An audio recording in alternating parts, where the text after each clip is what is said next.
राजधानी रे 106 वर्षर टोका आपण को शुणिले आश्चर्य निहाती भाव लगुव 106 वर्ष बयस रे कौन किए टोका होई पारे ए प्रश्न भी आसुथबो हेले ए दृश्य देखिले आपण सबु प्रश्नर उत्तर पाइजिबे।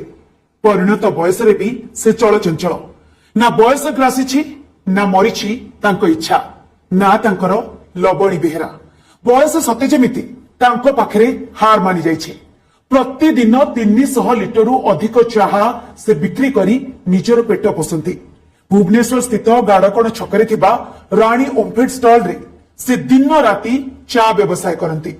भोर 3टारे उठिथिले मध्य राति 10टा पर्यंत दुकान रे खटंती।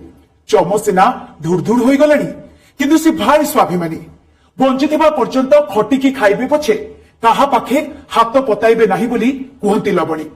तांकर रोकठोक कथाबार्ता सरल जीवन शैली आज प्रत्येक को प्रभावित करिछि। गाड़कणवासी भी तांकु नहीं खूब गर्वित।